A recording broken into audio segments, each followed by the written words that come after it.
Tá bom, Itamara, bem-vinda. Obrigada pelo convite de estar aqui hoje, parabéns a todos os artesãos. Gente, quero dizer que eu estou super feliz de estar aqui hoje, porque eu acho que a minha trajetória toda é junto com artesãos maravilhosos que me ajudaram muito a ampliar a minha visão de mundo, a realmente crescer junto com eles. Estou vendo aqui algumas pessoas aparecendo, já meu coração fica quentinho de ver vocês aqui junto comigo hoje.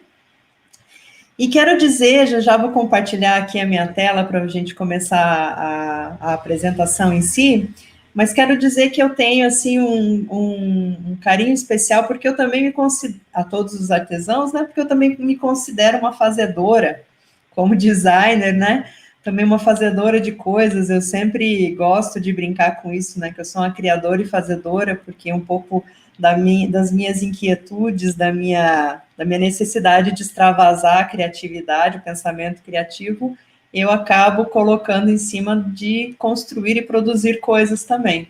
Então, eu sinto na pele ali, em alguns momentos, a dificuldade de concretizar as ideias de forma artesanal. Apesar de não ser uma artesã, não ter isso como uma profissão, acompanho e trabalho com artesãos há tanto tempo que faz parte da minha vida. Vocês são realmente, assim, as pessoas que mais me inspiram, né? Eu tenho histórias, já falei que um dia eu vou escrever um livro. Olha, anotem isso, né? Um compromisso público com todas as histórias de artesãos incríveis que eu fui colecionando todo esse tempo.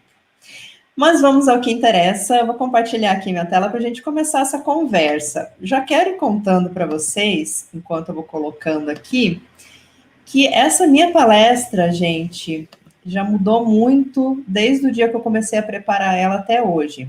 E hoje, talvez, se eu tivesse mais tempo, eu mudaria mais ainda. E é interessante, isso é bom, porque isso mostra que a gente está em constante tentativa de melhoria. E aí conseguem ver até... Ótimo, está aparecendo. Então, meu nome é Isamara Carniato, eu sou designer, sou consultora, mentora, instrutora, criadora e fazedora, mas no fundo uma pessoa inquieta que gosta muito do artesanato. E eu ia comentando que a minha palestra foi mudando, porque a gente vive num momento com mudanças tão rápidas que eu senti necessidade de transformar um pouco do conteúdo que era um pouco mais técnico e um pouco mais inspirador, digamos assim, para trazer aqui para vocês, porque eu acho que a gente tem que ter uma tarde gostosa, uma tarde de compartilhamento. Então, se vocês tiverem perguntas, quiserem fazer algum questionamento, vocês podem colocando no chat, que a gente vai ter um momento para trocar, né, para fazer essa interação no final. E eu estou estou começando uma fase agora meio youtuber, né? Então, eu acabei estruturando aqui a nossa conversa em 5 passos para criar e realizar. Porque a minha missão aqui era falar um pouco isso, né? Que muito mais do que criar, muito melhor do que criar e colocar em prática, né? Traz um pouco também da minha trajetória, da minha busca, né? Nesses meus anos de trabalho com artesão, mas também nesses meus anos de trabalho profissionais, né? Como designer. Então, vamos lá. O que eu quero contar para vocês primeiro?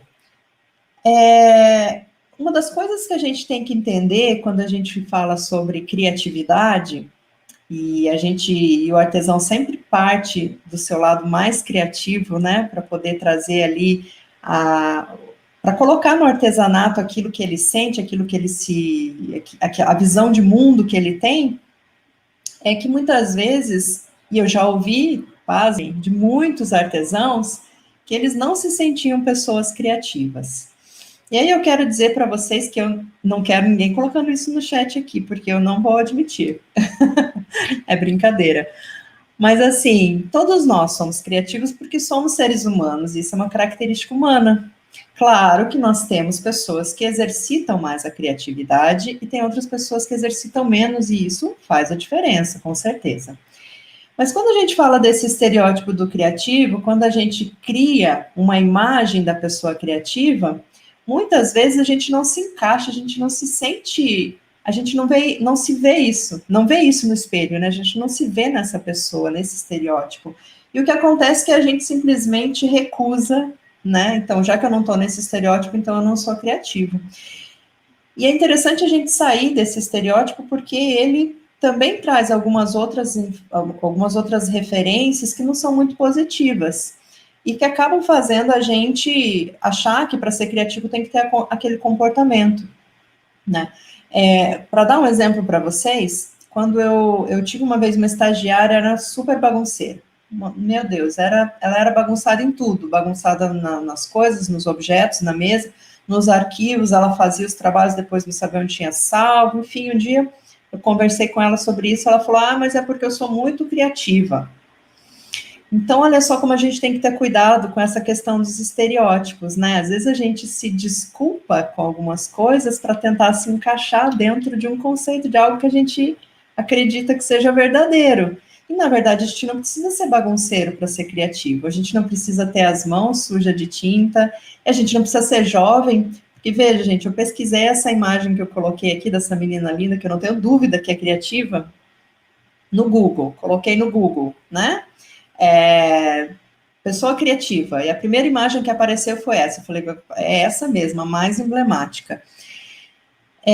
O que a gente associa a criatividade a pessoas jovens? Essa foi a primeira imagem que apareceu, mas todas as demais retratavam pessoas jovens. É a pessoa que foge de um padrão, né? Então eu tenho que ter a mão suja de tinta, eu tenho que ter o cabelo colorido, eu tenho que ser jovem, então se eu não tiver nesse padrão eu não sou criativo. Nada disso, né? A gente pode ser criativo em qualquer área, né? A pessoa pode trabalhar numa função que, teoricamente, a gente não entenderia como criativa, mas usar a criatividade para solucionar os seus problemas, sim. E aí, a gente tem um outro estereótipo, uma outra característica que entra nesse estereótipo do criativo, que é aquele criador, né? Inventa e nunca realiza as suas invenções. Isso também ali está no nosso imaginário do criativo, nesse estereótipo. E às vezes a gente tem que parar para refletir um pouco sobre essa questão. Porque, na verdade, a gente tem, claro, né, momentos ali do processo criativo que a gente vai estar mais bagunçado, digamos assim, que a gente precisa mesmo esparramar todas as ferramentas para criar, mas não necessariamente. E não o tempo todo, a gente pode se organizar também. Em algum momento eu preciso se organizar.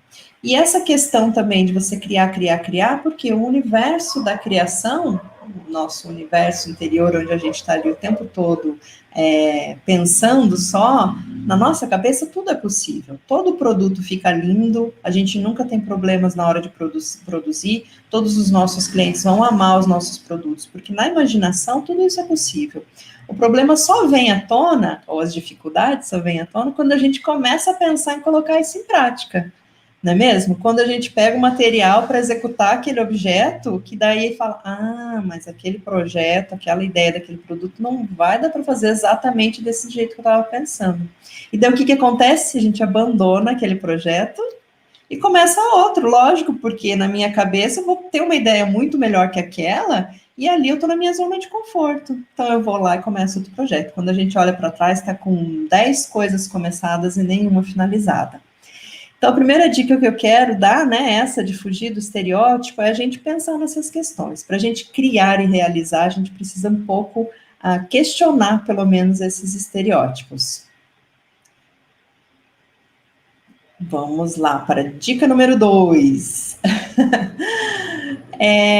Nessa segunda dica, eu quero falar um pouco sobre ousadia. Eu poderia ter usado o termo zona de conforto, que eu acabei de falar, né? Mas eu acho legal a gente até adaptar e trazer para o nosso repertório algumas palavras, às vezes, que a gente não costuma usar, né, com muita frequência. Quando a gente fala em ousadia, eu não estou dizendo para ninguém ter um rompante de ousadia e eu morro de medo de altura, mas eu vou lá e entro num avião para fazer um salto de paraquedas, porque talvez eu vou morrer do coração no meio do caminho, né? Mas um pouquinho de ousadia, abraçar a possibilidade da ousadia é necessário. Quando a gente cria, a gente está sempre correndo riscos, e e esses riscos têm que ser colocados, né? Essas criações têm que ser colocadas para o público, para o nosso cliente, para as pessoas que podem vir a criticar, talvez, ou dar uma opinião que não é aquela que a gente esperava. Mas esse processo, né, de abraçar aos poucos a ousadia é que vai deixando a gente mais forte, deixando a gente menos vulnerável, né? E aceitar essa vulnerabilidade também. Ninguém gosta de ser criticado, ninguém quer que alguém fale que não ficou bom aquilo que a gente fez, e principalmente artesão, porque o artesanato, o produto, ele é praticamente um filho nosso, né? Aquele objeto que a gente criou, e designers também passam por isso, artistas também têm essa relação com o objeto criado, né? Ele é praticamente um filho, ele nasceu da gente. Imagine que alguém vai discordar, imagine que aquilo não vai vender, como assim as pessoas não querem comprar o meu produto? Ele é maravilhoso, não é mesmo? Então, às vezes, a gente precisa se colocar nesse lugar também de que, sim, eu não vou ficar confortável em ouvir as críticas, mas eu não posso fugir delas, né? Eu preciso aceitá-las e trazer isso para dentro, ouvir o meu cliente, ver por quê, mas em que fator, em que aspecto.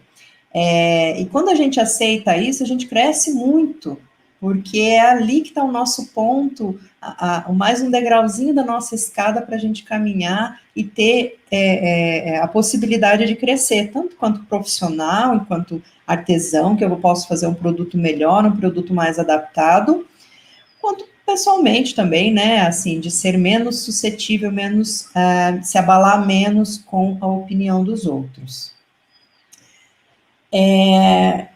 Sabe que, em relação à questão da ousadia, e essa questão da zona de conforto, eu venho passando por um processo também, né? Eu vou dar um relato pessoal aqui até. Eu mesmo, enquanto profissional, venho passando por um processo de transformação também. Sou muito grata, inclusive, ao Sebrae aqui pelo convite de poder estar aqui hoje compartilhando isso com vocês, né? Mas há um ano atrás, eu já vinha num processo, numa tentativa de buscar outras alternativas, ampliar um pouco a minha visão sobre a minha atividade, a minha interação com os meus clientes, né? E o Sebrae sempre foi um grande parceiro nesse processo, e no ano passado, quando a pandemia se instalou, aquilo foi uma rasteira para mim também, né? Eu fiquei completamente desnorteada, e passei um período para me, né, restabelecer, digamos assim, e foi a partir da parceria com o Sebrae que me desafiou a fazer um curso gravado, que foi o primeiro curso lá, Reinventar-se, que eu fiz com o pessoal lá de Maringá, depois um outro curso gravado, que inclusive convido todos aí a assistirem, um curso sobre souvenir como uma oportunidade aí para quem é artesão, que está lá na comunidade Sebrae, depois a gente coloca no chat aqui para vocês o link, que eu destravei. E isso foi uma ousadia para mim, porque até então era inimaginável para mim fazer um curso gravado. Eu sempre gostei do contato pessoal, ainda gosto, e estou ansiosa por ter esse contato de novo. Mas eu estou feliz também por poder estar aqui fazendo esse contato, mesmo que virtual, mesmo sabendo que vocês estão aí do outro lado, para mim já me deixa super empolgada, né? Então, eu tive que sair um pouquinho da minha zona, um pouquinho não, eu saí muito da minha zona de conforto, né? Me ver na tela, eu fui aprender a editar vídeo, que eu não sabia. Enfim, eu me desafiei a ser mais ativa nas minhas redes sociais, que até então eu só postava eventualmente alguma coisa, né, sem muito compromisso. Então, todos esses desafios me tiraram da zona de conforto. Eu tenho certeza que cada um de vocês deve estar aí agora refletindo, né, aí na sua casa, na frente da sua tela, refletindo também todas as ousadias que vocês tiveram que fazer nesse processo. E vou dizer para vocês, é um passo que a gente deu e que a gente não volta mais para aquela zona de conforto. O que a gente não pode é deixar que esse novo momento se torne uma nova zona de conforto, né? A gente tem que estar em constante movimento. Mas vamos lá, porque o meu desafio hoje aqui é falar para vocês em 30 minutos. E olha que eu sou faladeira aqui, eu acabo me estendendo. Bom, Outra coisa importante que a gente tem que exercitar é essa confiança criativa. O que faz a gente não realizar as nossas ideias? E quando a gente cria um produto, muitas vezes ele fica engavetado por isso. A gente fica com medo, né? O medo é o nosso inimigo nesse momento. A gente tem medo de errar, a gente tem medo de ser criticado, a gente tem medo de se sentir inadequado ou rejeitado. E tudo isso lá no fundo, quando a gente vai indo nas camadas, a gente chega àquele medo básico de todo mundo, que é de não ser amado, não ser aceito, né? Uma coisa que a gente precisa fazer primeiro é desvincular o fato de alguém não gostar do meu produto, não diminui a minha importância enquanto indivíduo. Meu produto pode ser aceito ou não pelas pessoas, mas eu, enquanto indivíduo, não perco o meu valor se ele não é aceito. São coisas diferentes. As pessoas têm a livre-arbítrio de gostar ou não dos objetos, das coisas, inclusive de você. Ela pode não gostar, mas você não perde valor em momento nenhum por isso, né? Então, esse é o primeiro passo que a gente tem que estar muito atento, assim. E desenvolver essa confiança criativa é a gente ir fazendo experimentos. Quando a gente coloca, né, e aqui esse autor desse livro, que tem justamente esse título, né, Confiança Criativa, ele fala isso, que se a gente coloca os nossos experimentos, as nossas ideias, justamente como um experimento, como um teste, a gente tira o peso dele de ser algo que dê 100% de sucesso. E a gente informa para as pessoas que a gente está experimentando, que a gente está testando e buscando feedback também. Então, a gente transforma um processo que poderia ser mais difícil, né, ali, para algo muito mais, muito menos penoso, né, muito mais gratificante e com muito mais aprendizado. Então, a confiança criativa a gente vai desenvolvendo também com o exercício. Às vezes a gente olha e vê aquela pessoa e fala, meu Deus, mas olha só como fulano, tudo que ele faz dá certo, tudo que ele faz vende, tudo que ele parece que é, e não é verdade. A diferença, talvez, é que essa pessoa já tenha testado tanto, já tenha exercitado tanto, que ela já está confiante na criatividade dela. Então, ela consegue contornar melhor as possibilidades de erro e aquela sensação de que a gente não pode fracassar em nenhum momento. A gente é ser humano, a gente está em um processo constante de aprendizado. Quando eu coloco ali no Instagram um vídeo, um post, eu estou suscetível ao erro. Inclusive, teve uma semana ou alguns dias atrás que eu coloquei um post que eu tinha escrito uma palavra errada. E, aliás, não fui no médico para ver isso ainda, mas eu acredito que eu tenho algum problema com a escrita, porque eu sempre escrevo coisas erradas, assim, né, a grafia errada. E eu postei isso, um monte de gente curtiu, que me fez pensar que algumas pessoas não tinham lido, inclusive, né? Muitas pessoas até que alguém me alertou, Isa, tem tal palavra que está errada lá no post. Meu Deus, deu 10 mil tipos de frios na barriga e tudo, eu corri ali, consertei, né, ocultei aquele post, coloquei o novo e segui adiante. Eu estou suscetível a erro. Eu fui lá, eu aprendi com isso, vou revisar mais uma vez agora. Agora, o fato de eu ter errado uma vez e de eu estar buscando aprendizado significa que eu nunca mais vou errar? Não. Possivelmente, se eu errar, por favor, gente, me sigam lá no Instagram para me ajudar. Se eu botar alguma coisa errada, vocês me avisem, tá? Porque é bem possível que vai acontecer, apesar de eu estar tentando, né, melhorar nessa questão, porque eu também não me orgulho de não ser, né, de ter esses deslizes, né? Eu não quero, não pretendo errar, mas eu consigo entender que o erro faz parte do processo. Mas vamos lá. Se adaptar ao contexto. Gente, tem alguns anos atrás que eu tomei contato com essa teoria que se chama Effectuation, que foi criada por uma pesquisadora indiana, que hoje é radicada nos Estados Unidos, Sara Sarasvati. Depois, se vocês quiserem pesquisar, tem um monte de conteúdo aí sobre esse material, é muito legal. Ela pesquisou uma série de empreendedores de sucesso, pessoas que tinham obtido êxito, né, nas suas carreiras, para entender qual que era a forma de interação delas. E ela descobriu, entre outras coisas, né, que eu não vou entrar aqui a fundo nesse tema, mas ela descobriu, entre outras coisas, que essas pessoas tinham uma visão de futuro no sentido de que, como eu não posso prever aquilo que vai acontecer, eu vou trabalhar hoje para construir o meu futuro amanhã. Ou seja, eu vou me adaptar ao meu contexto, aquilo que eu tenho de referência hoje, para poder transformar isso em algo melhor para mim depois. E, enfim, e para as outras pessoas que estiverem próximas de mim também. E a outra coisa que ela fala nessa pesquisa é que essas pessoas, elas tinham um processo de planejamento e de, ou seja, de criar e de realizar, né, que é o tema aqui da nossa fala, muito dinâmico. E quando eu tive contato com essa teoria, na hora eu pensei, gente, isso é uma maneira do artesão de pensar. O artesão pensa assim, né? A gente, na hora de criar aquele objeto, muitas vezes você tem que adaptar o seu produto àquela realidade que surge naquele momento.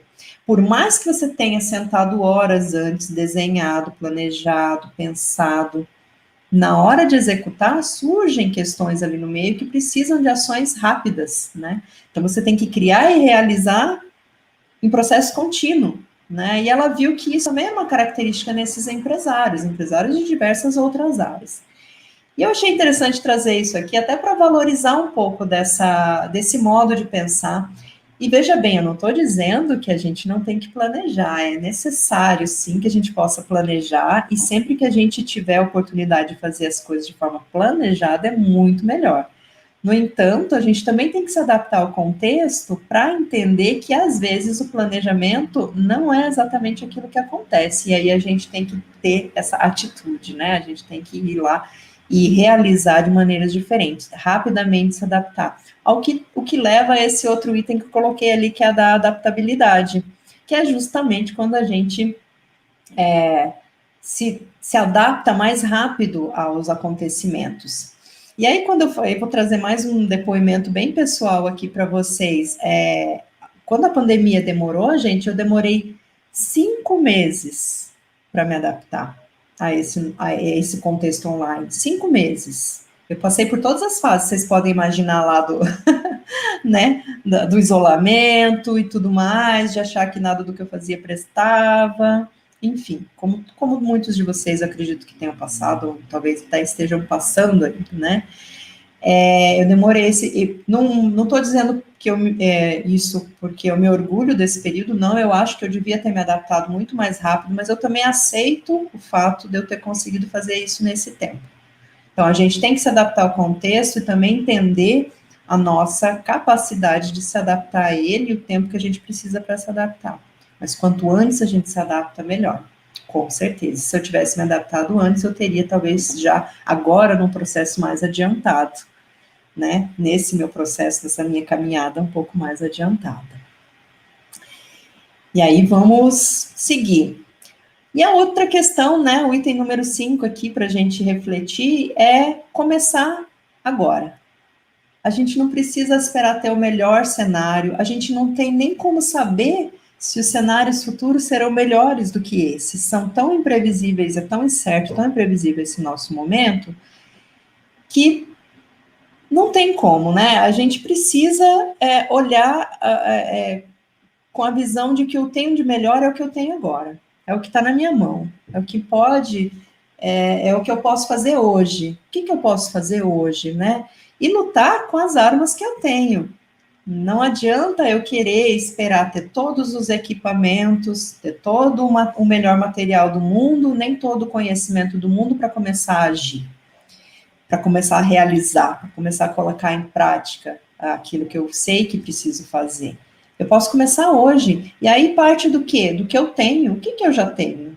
Qual é a construção que eu já fiz até agora que pode servir de suporte para eu ir adiante, né? Quais são os recursos que eu tenho disponível? O que eu já sei, isso não significa que a gente não deva ir sempre atrás do conhecimento, mas eu já trago uma bagagem de conhecimento, todos nós trazemos, eu tenho absoluta certeza que cada um de vocês tem. Né? Então, cada um de vocês já tem a sua bagagem. A partir daquilo que eu já sei, o que eu posso fazer de novo? O que eu posso inovar no meu produto? O que eu posso inovar na minha forma de comunicar o meu produto ou de me relacionar com o meu cliente?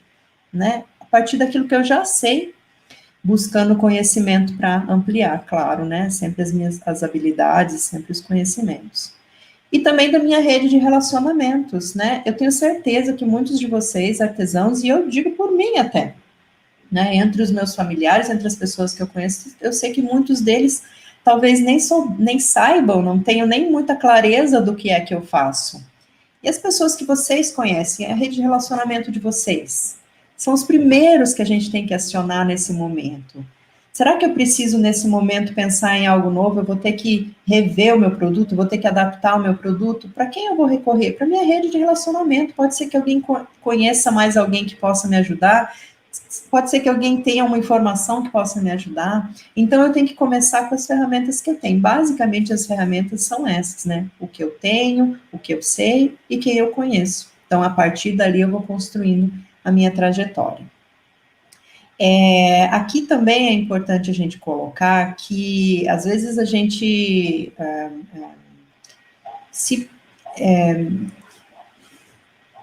não se dá o direito, né, de mudar, ou não se dá a chance, digamos assim, de trazer outros conhecimentos para a nossa realidade, de forma que a gente possa atuar naquela área, né? E às vezes a gente acha que a gente precisa ter.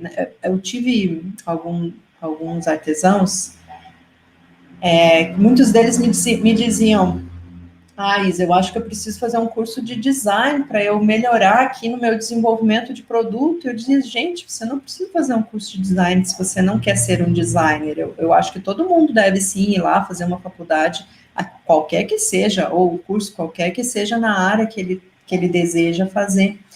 Mas às vezes o conhecimento que eu preciso para poder realizar minha atividade melhor não está numa faculdade. Então a gente pode buscar isso em diferentes formas, em diferentes formatos, né? E eu não preciso, e às vezes a gente usa isso como desculpa, porque eu tenho medo, receio de começar agora, e aí eu coloco isso para o futuro. Então, quando eu fizer a minha faculdade, aí eu vou estar pronta para fazer isso. Daí, só que o que vai acontecer? Quando eu terminar a faculdade, eu vou achar que eu preciso fazer a pós-graduação, e quando eu terminar a pós-graduação, eu vou achar que eu preciso fazer outra pós-graduação, ou outro mestrado, e assim por diante, eu nunca vou achar que estou pronta, né? Então, na verdade, a gente já está pronto, sim, com consciência de que a gente não tem todas as informações, obviamente, mas a gente já está pronto para começar do lugar onde a gente está.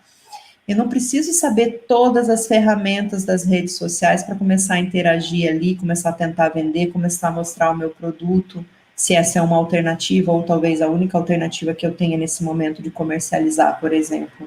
Eu posso começar com aquilo que eu sei, e nesse meio tempo eu vou buscando informação e melhorando. E também é a prática que vai me levar nesse lugar onde eu quero estar, né? Nesse lugar que eu quero de mais destaque, né? De sucesso, enfim, de evolução e de melhoria de venda, ou, né, o objetivo que você tenha no seu caminho.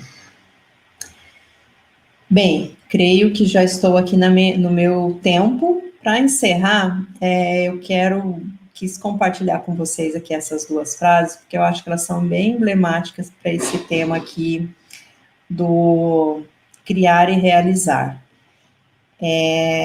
A jornada criativa não nos leva à coroação do herói triunfante que viverá feliz para sempre. Ou seja, a gente não vai criar hoje o produto mais vendável do mundo, mais bem sucedido e pronto. Agora a gente não vai precisar fazer mais nada, vão colocar uma coroa de criativo na nossa cabeça e está tudo resolvido, né?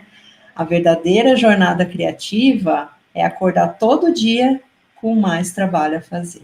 Então, com isso, desejo a vocês uma ótima tarde, vou estar acompanhando aqui todos vocês.